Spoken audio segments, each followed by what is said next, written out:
Amigos ligados no espn.com.br, a seleção brasileira venceu, proporcionou um bom espetáculo, fez 3-1 na seleção da Costa do Marfim, mas infelizmente, né, Mauro, de novo nós tivemos um episódio desagradável, podemos rotular assim, envolvendo o Dunga e a imprensa brasileira. Pois é, o Dunga, mais uma vez, teve uma atitude intempestiva na entrevista coletiva, o que é, eu não diria surpreendente, né? Porque já todos nós não é que a gente aceite isso, ninguém aceita, mas ou poucos aceitam, né? Mas a gente se acostuma até com isso, né? Passa a ser uma coisa rotineira, que é o Dunga agressivo, parece que vai para a coletiva procurando um inimigo ou vários inimigos, né?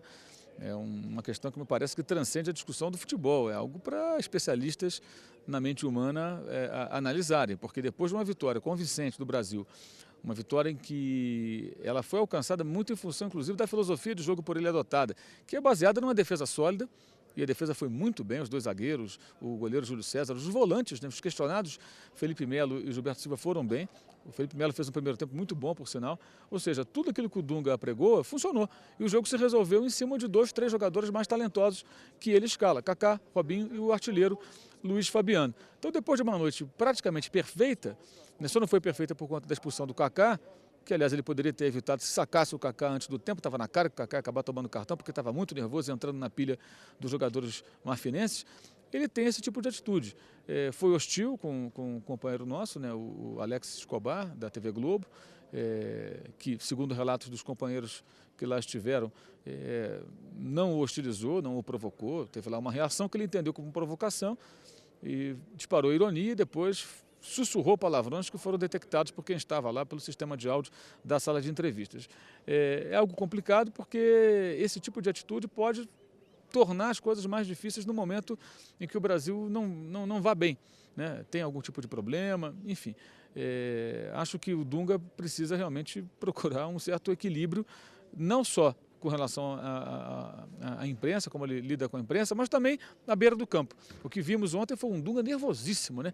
Esbravejando, aquela coisa toda, com razão, porque a arbitragem do Stefano Lanoy foi muito ruim.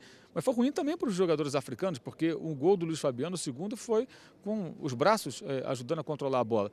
Depois ele permitiu uma quase carnificina no segundo tempo. Mas o técnico tem que ter equilíbrio, ele pode até se desesperar e se irritar em alguns momentos, mas tem que ter calma para entender o que está se passando. Me parece que com o Dunga isso não acontece. A situação de momento é que a FIFA se pronunciou e disse que vai analisar as imagens, verificar se houve realmente xingamentos e depois pode até tomar uma atitude de punição em relação ao Dunga. Você acha que a FIFA tá certa em agir dessa maneira? Bem, se o Maradona recentemente teve punição por conta também de um palavrão dito numa coletiva, nada mais razoável do que usar o mesmo critério. O Maradona foi extremamente infeliz naquela oportunidade, o Dunga também. Mas acho que aí a CBF também precisa, alguém tem que fazer alguma coisa, né? Conversar com ele, tentar mostrar para ele que não é assim que as coisas se processam. E aí uma confusão que se estabelece, Paulo, também é importante que o fã de esportes entenda isso. O papel do jornalista numa Copa do Mundo não é torcer. Ele tem que informar, analisar, trazer o conteúdo, que é informação e opinião, dependendo da função de cada um. É claro que é natural que os jornalistas torçam, estando na Copa do Mundo ou não, pela seleção do seu país. Mas isso não pode ser a primeira função. Primeira, segunda, terceira é trabalhar jornalisticamente. Se eventualmente você ali no fundo está torcendo pelo seu time, pelo time do seu país, normal, tudo bem, é aceitável. Isso não pode contaminar uma cobertura jornalística. Essa é a questão. No entanto, muitas pessoas, muitos companheiros, se assumem como torcedores / jornalistas. E isso faz com que pessoas como o Dunga achem que a obrigação de todos nós aqui é torcer.